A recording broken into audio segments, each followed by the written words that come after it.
In just a moment, our guest for this morning's Talkback, Mr. Waldo Lincoln. For a long time now, I've wanted to have this morning's guest appear on our Talkback show, and it was only last week that an idea was triggered when I read a letter to the editor in the Friday edition of the weekly Maine Times. It was signed by Mr. Waldo Lincoln, our guest of today, and had to do with the treatment of youngsters at the Boys Training Center in Portland.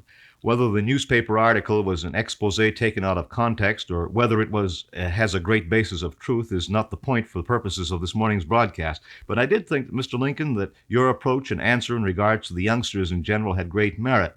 And I was especially pleased, Mr. Lincoln, that you agreed to come to the broadcast this morning, despite the fact that you're in a wheelchair right now and traveling must be a little more difficult under these conditions than what they used to be for you. You tell me you're going to be up and around, though, pretty soon, huh? Yes, I expect to be walking before long. I have at the present time a limb that's being manufactured in Boston, and as soon as that's completed, they'll send it to me. Mm-hmm. It'll take some practice, of course, to get accustomed to the use of it, but that is possible. Others have succeeded in using these appliances, so I think I'll get along very nicely. Was this a great mental problem that you had to cope with when you suddenly found that you had to have a leg amputated? Naturally, of course, that's quite a shock for the individual to feel that they have lost a limb. We don't oftentimes appreciate the value of our facilities, the limbs that we have, until one is taken away or we have to suffer this deficiency. And then we realize how important it is to have all these limbs, these facilities in our lives. And we're terrifically handicapped by not having them. But as I say, it was a tremendous shock to feel and realize that we had been denied the movability which we had always experienced, and then to be restricted as we are now. Although I am able to get around a great many places with my wheelchair. It's a great convenience, Mm-hmm. but it doesn't take the place of your natural limbs. Well, and we've had a delightful conversation so far this morning on the broadcast here, and I would say that your courage has not disappeared in any way. Well, you have to keep your courage up no matter what happens in life, and hope. We live in hope. I think the Pope has always expressed hope is the eternal springboard of life. It's eternal hope springs in the human breast. Mm-hmm. And I remember reading a quotation years ago in one of the New York newspapers, and spoke of the importance of hope. And as I recall, it went like this: keep your hopes aflame, let the light of them never die out. May each new day roll forth her chariot of aurora, and her steeds of white roll on her hope out of the darksome night. Expresses a great fundamental truth. I would say so. Well, let's talk about other things. You certainly have had a lot of experience in different fields. Music, for instance, and you were still engaged in going out and performing last I knew. Yes. I've played extensively in my life. I was down at St. Petersburg, Florida. I played there for 26 winters, and I had wonderful success, a wonderful area.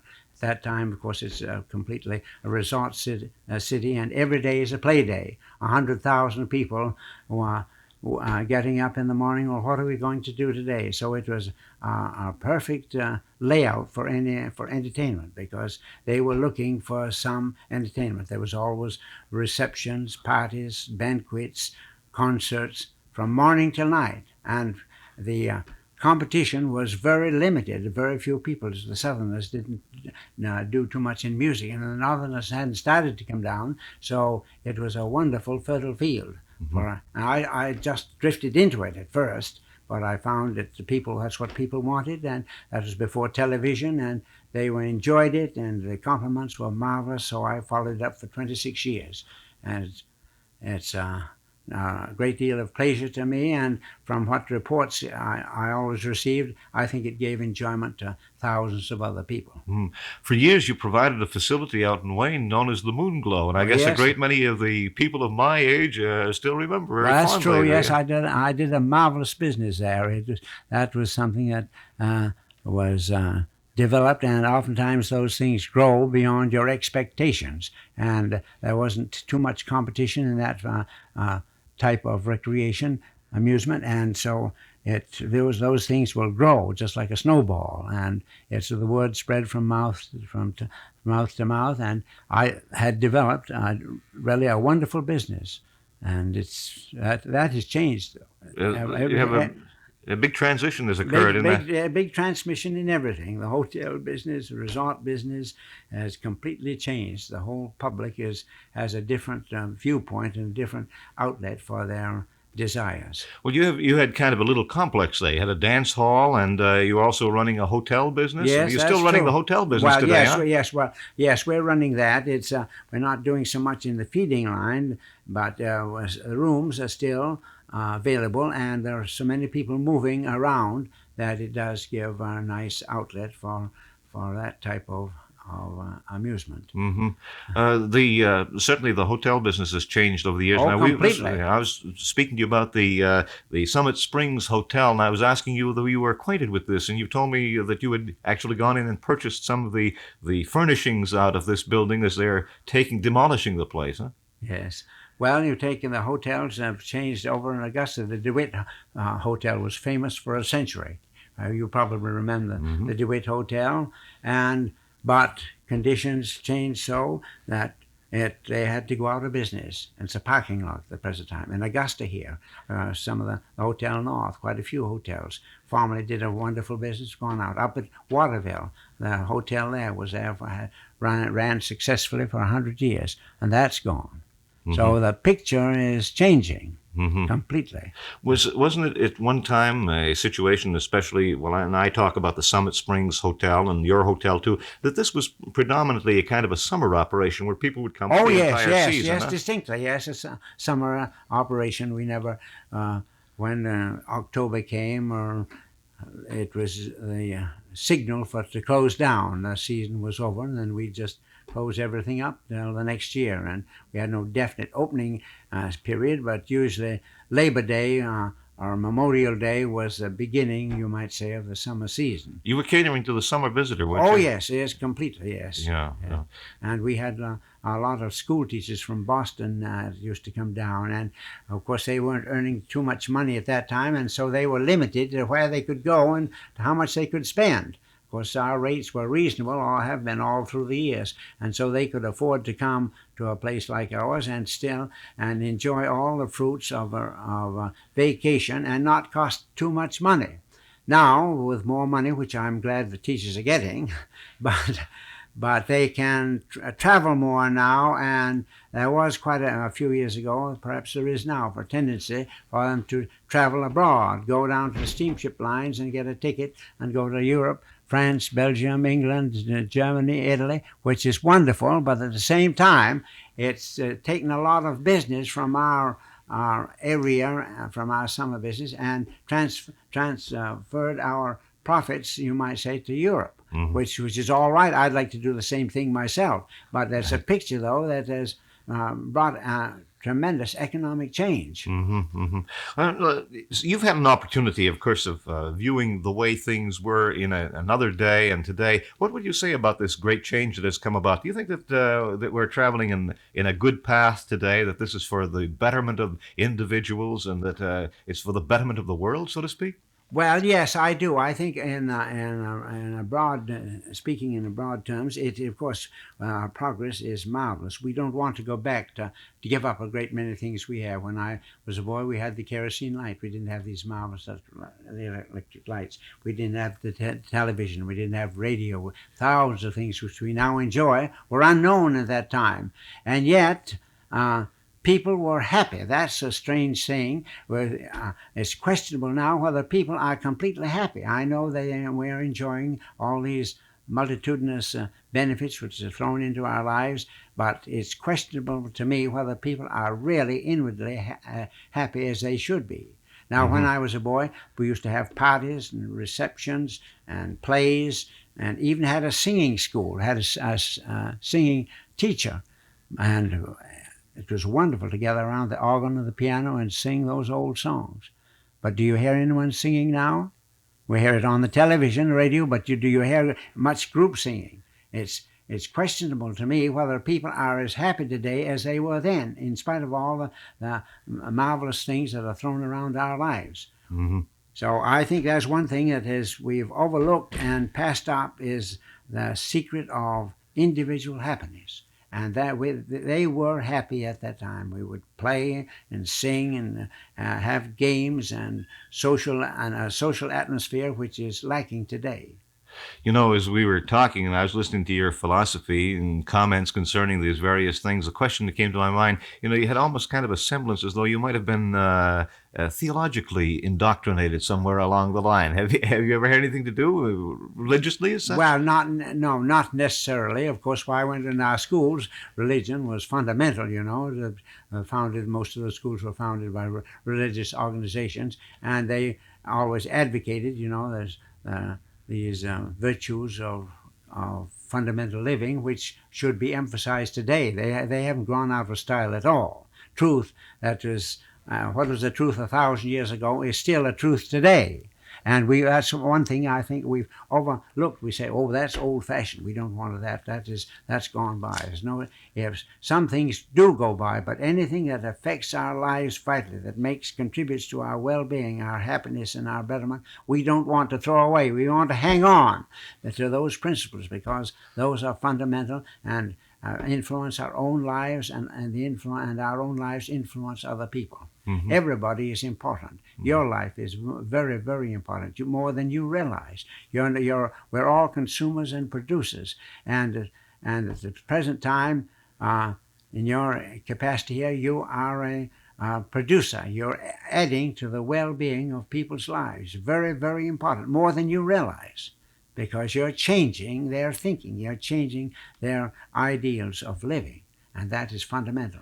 So, what are your comments on the younger generation of today, Mr. Lincoln? Well, their outlook is different from ours. They have all these forces playing on their lives, and I think fundamentally human nature is the same today as it ever was. And our purpose, our incentive should be to give this basic training. If we train their little minds and hearts in the right way of thinking, that's why they're going to progress. That's why they're going to develop. That will change. That's the way their lives are going to be led.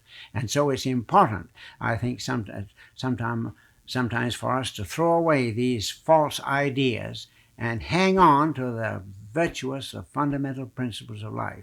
And because the human mind can be directed, can be guided, life can be changed. And if we have the proper influence, the proper bearing, training on these individuals, well, their lives can be changed. How do you account for situations of today, the greater liberality which has shown up in matters of sex, even the use of drugs and things of this nature? How do you account for this? Well, that is a difficult situation. I don't think that there should be too much emphasis. I don't think we should get away from the virtues of sex training. I think that is the most fundamental force in life, and it's very easy to be loose in our thinking and in our conduct. I think they should maintain the virtues of sex training and remember that it's a mighty, priceless, immeasurable force in life, and it should be trained along corrective lines. Mm-hmm. Let me remind our listeners this morning that we're just engaging in plain old conversation. Mr. Waldo Lincoln is our guest of the morning. He's from Wayne, Maine, and he's been in the area for a number of years, has had an opportunity of delving in different businesses and to lend himself in civic matters and things of this nature. And we're having general conversation. Any of you who might like to join us in conversation, 623-3878 is our number. And we'll be back in just a moment. Here we are. We're back on the air, Mr. Lincoln. We've been having a conversation while the commercial was going here. I did want to, something many years ago, well, not too many years ago, a few years back, I remember picking up a copy of the Lewiston Sun Journal and seeing an ad that says, "What this country needs is another Lincoln, Waldo Lincoln for president." You ran for president. Yes. Tell us about that. Well, that was a singular affair. At that time, there was no candidate, especially no special candidate available, and I was at one of the conventions, and they were discussing the possibilities, who could run for president. And in the course of our conversation, I was with a group, and someone says, "What do you think? Well, Lincoln. Well, I says, I think we should have a change. I think we ought to have another Lincoln. It says, I'm the candidate. Well, that caught on like wildfire. You'd be surprised. It's just a catch, phrase. And it's time for another Lincoln, I says. And it says, I'm Lincoln, and I'm related distantly to Abraham Lincoln, so I think I have grounds for accepting this challenge. So I'm a candidate for presidency of the United States. Well, I thought, for the time being, that was just a group conversation, But it spread in the convention, and the first thing I know, it was in the papers, and really it was broadcast the world over. In fact, I got several letters from foreign countries, complimenting me on my decision, and they're hoping that I would win the candidacy and would promulgate, the virtues which people were demanding. Wouldn't it have been a surprising thing if you had made it? Well, oftentimes these things just come from the smallest beginning. In fact, Nixon himself would not have been heard from. When he was first starting his political campaign in California, there was a vacancy in one of the I forget what he was running for, but there was a vacancy, and there was a prominent man who was going to run. Mm-hmm. But he decides, I don't think I want to delve into this political situation any longer. He says, but I know a good man that would be suitable, would be a fine candidate. So I'm going to advocate Mr. Nixon. So his suggestion there put Nixon in as a candidate, and that's which was happened to be on the winning side, and that's the way he got his beginning, because one man just gave the advice, the suggestion, well, here's a man that would make a good candidate. Mm-hmm. So that was the beginning of his political career. If he hadn't been elected, he might never have been heard from again. Mm-hmm. But that led to another situation, another political trip. And that's those things grow, and that's the way his life has unfolded. So it starts just a suggestion. An idea can change the career of a whole life. A spark, huh? A spark. That's just what it is. Just a small spark, a flame, a light in the darkness. And that was carried forward, and he's now head of the greatest republic in the world and the highest position man can possibly achieve. Well, you've had opportunity of seeing the working mechanism of various administrations under the leadership of various individuals over the years, numbers of presidents. What would you say about Mr. Nixon and this present administration? I think Nixon is a most remarkable man. I think he's a man of great experience, great understanding, and has some lofty motives. I think that he's doing a fine job. Of course, no man can do a complete job, because no matter what you do, there's always criticism. But I think he is fulfilling his obligation marvelously. I think he's a capable man and has great possibilities, and I think much can be expected and much will be accomplished. Mm-hmm. Social situation of today is interesting. Just yesterday, there was a report released, a study committee having to do with television and its impact on perhaps the morals and in crime involved. I'm wondering whether you're a television viewer and what your ideas would. They blame television to a great extent, although they said they're cleaning up the situation today. Well, I think they have grounds for that criticism. The television, of course, is a marvelous appliance, one that changed the whole course of human life and our way of living. I listen avidly to the television programs. I'm interested more in substantial pictures rather than just trivial thoughts or something like that. But I think that television should be criticized and should be changed, because it's influencing the young people, and there's too much, I think, violence displayed in the television, and their little minds, of course, they're in a receptive condition, and if there's too much of that bad influence, why it's going to react on their lives. And there's no question but what television, as marvelous as it is and as important as it is, has made a contribution also that's detrimental to a great many young people. And I think that policy should be changed. I think it should be, because it has great possibilities for altering and changing life, and it has. It's changed my life. It's changed your life. We don't want to pass it up, of course. But it does make an importance, a difference, what we're teaching fundamentally. And there's so many great truths that need expounding, so much that's vital, that's connected, that'll shape our lives. Why fool with the useless and the mess of trash sometimes, which we just idle away time? Do you see any improvements in the television picture, their offerings as such? Well, I do, and yet some of them I'm critical of. I wouldn't agree that I don't think there's the right type of picture to be shown. But on the other hand, as I say, there are a great many wonderful things that are just illuminating and marvelous, and enrich your own life and enrich other people's lives. So, Mr. Lincoln, I wanted to mention this. We're getting close to the end of our time here.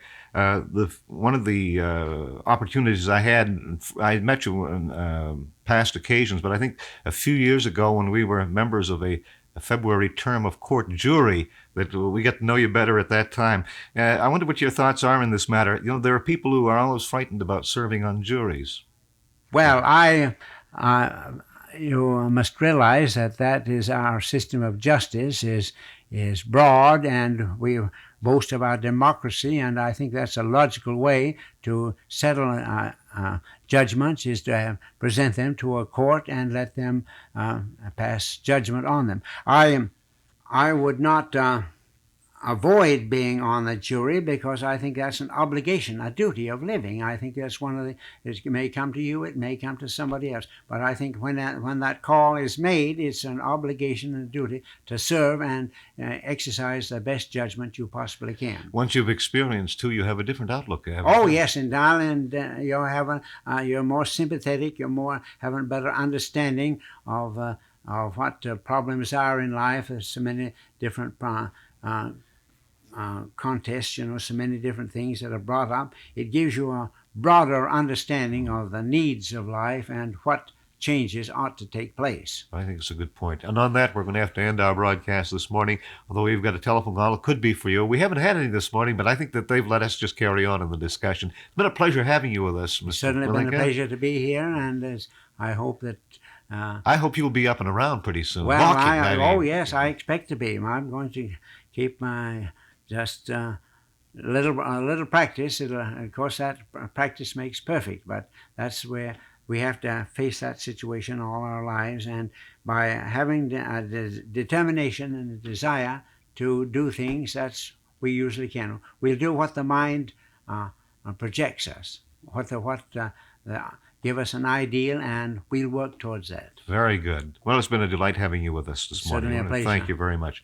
Tomorrow's broadcast, we will be talking on animal and pet care. And for tomorrow morning's show, Dr. Frank Hersom is supposed to be with us. We invite you to join us then when your friends and neighbors at the Edwards Division of Bates will be presenting another Talkback. Norm Gallant speaking. This is your main attraction. WFAU AM and FM in Augusta, Maine.